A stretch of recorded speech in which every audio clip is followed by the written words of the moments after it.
When Beyoncé and Jay-Z flew into Salford this week, ahead of their On the Run 2 show in Manchester, the gossip columns noted several details: that Beyoncé wore a black hooded jacket, their children were not with them, and, most provocatively, that the pair landed in separate helicopters. The insinuation was clear: all might not be rosy.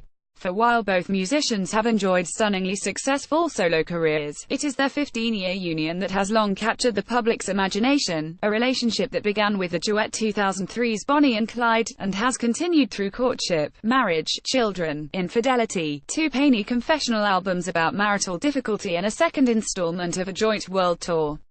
The success of their relationship, despite the pressures and media attention, is quite remarkable. In the shows this week, the pair have willingly referenced their relationship, videos, screened home movies and apparent images of their children alongside the message "Love never changes," but there was also footage of houses burning down and vows being renewed. And while the pair held hands and Beyoncé announced, "It makes me so happy to be on stage with the man I love," both played songs from Lemonade and 444, the respective portraits of a marriage in turmoil. Any marriage is a delicate creation, but from Ike and Tina Turner to Sonny and Cher, Notorious Big and Faith Evans to Gwen Stefani and Gavin Rossdale, the union between two musicians has long seemed more vulnerable than most.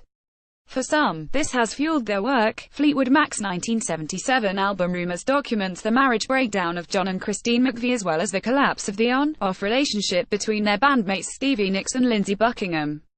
ABBA began as two couples, Agneta Fältskog and Björn Ulvaeus, and Annie Friedlingstad and Benny Andersson, but as their relationships faltered, their music grew in introspection and maturity. By the time of their 1981 masterpiece The Visitors, both had separated. Michelle and John Phillips' marriage lasted only as long as the Mamas and the Papas. Jack and Meg White of the White Stripes managed to navigate the musical fame that arrived after their divorce. What makes a superstar marriage falter? What helps it endure? And why are they so complicated? Musicians are prey to the same pressures as other famous or successful couples: demanding jobs, long stretches apart, a want of privacy. And music itself can play a role in the marriage. In 2016, after Jay-Z was accused of infidelity, Beyoncé's riposte came in the form of Lemonade and, most particularly, the track Sorry, a sublime hurl of rage, accusation and defiance. "Today I regret the night I put that ring on," she sneered. "He always got them fucking excuses." Although it was the line, "He better call Becky with the good hair," apparently in reference to her husband's mistress, that proved most potent. For weeks, speculation abounded about Becky's true identity. "I think the thing about musicians is that when they're writing songs about the relationship, they're private thoughts, but they're singing them publicly," says behavioral psychologist Joe Hemmings. "You're singing to your partner via music, so music becomes almost a third party. That's a good thing if you can mediate through it, if you find it easier than talking about problems. It's probably quite restorative and recuperative in a way, it's part of the therapeutic process. But at times," she suggests, "it can prove an unsettling and indirect way of communicating. It raises questions," she says. "Was that song about me? Was it real? Or just your imagination, and if so, why were you thinking that way? So you have got to be able to back it up and be accountable. Otherwise, you could leave the other party at a loss, or perhaps even writing a song in response and hanging out your dirty washing in public." ABBA started out as two couples, but its music grew as their relationships faltered. Photograph, Alamy being part of a successful musical couple does, of course, bring specific difficulties. When Cheryl Cher Sarkisian met Sonny Bono at a cafe in Los Angeles in 1962, she was 16 and he was 27. They were married for 6 years before splitting in 1974, Sonny citing irreconcilable differences, Cher countering with charges of involuntary servitude and the accusation that he withheld earnings from her. 12 years after Bono's death, Cher told Vanity Fair that he had treated her more like a golden goose than like his wife. Although time, perhaps, and his passing had mellowed her feelings. "I forgive him, I think," she added. "He hurt me in so many ways, but there was something. He was so much more than a husband, a terrible husband, but a great mentor, a great teacher." Often what breaks apart a musical marriage are the obvious things, perhaps no different from those in any other marital breakdown, but amplified by the gleam of show business: infidelity, boredom, distance, the slow sad inevitability of two lives drifting apart. The difference is that in the eyes of the public they have come to represent something more than just two people in a marriage.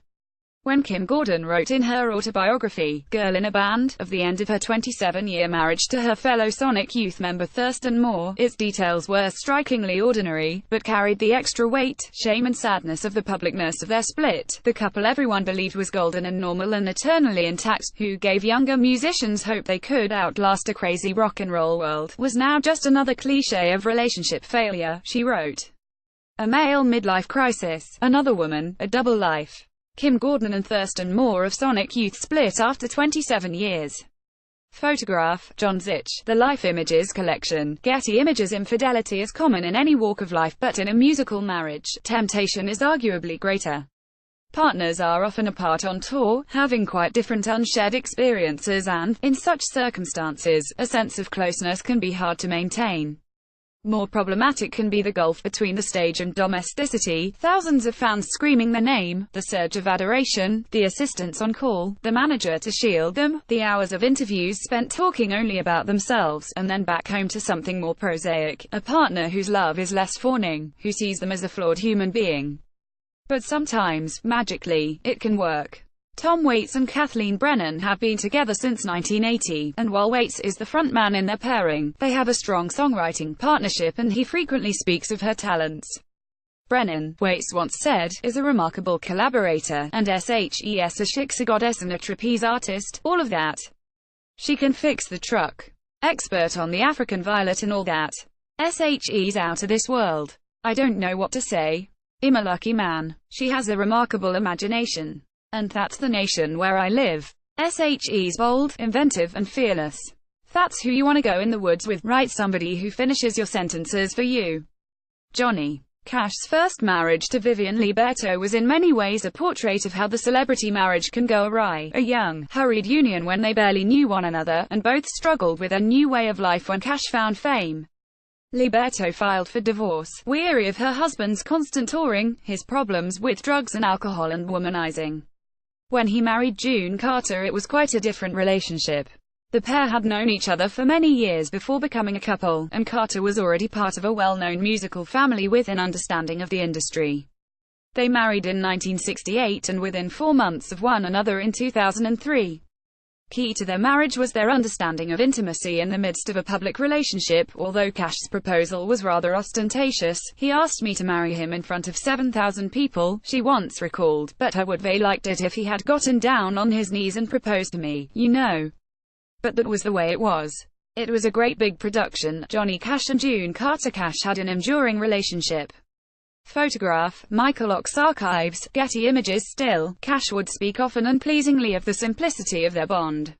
Once asked for a definition of paradise, he replied, "This morning, with her, having coffee."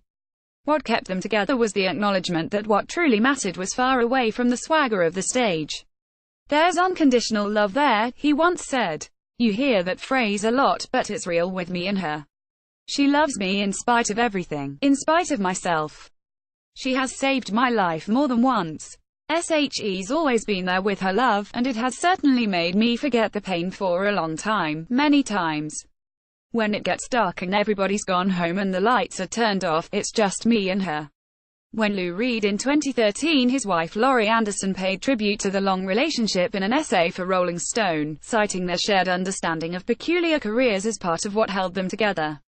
Reed had asked her out after they first met, taking part at a concert in Munich, and her response, tempered by her commitment to her own work, apparently delighted him. "I think he liked it when I said yes. Absolutely. I'm on tour, but when I get back, let's see, about 4 months from now, let's definitely get together." She added, "Musicians being married is sort of like lawyers being married. When you say, gee, I have to work in the studio till 3 tonight, or cancel all your plans to finish the case, you pretty much know what that means and you don't necessarily hit the ceiling." To read Anderson's essay is to be reminded of all the normal, complex, beautiful things that make up a relationship, how they loved butterfly hunting, kayaking, the dog, how sometimes they felt angry or abandoned, and how together they constructed ways to be. And how, throughout their 21 years together as partners and professional musicians, they were bound by this remarkable combination of the humdrum and the spectacular, the silence and the song. "How strange and exciting and miraculous," she wrote, "that we can change each other so much through our words and music and our real lives.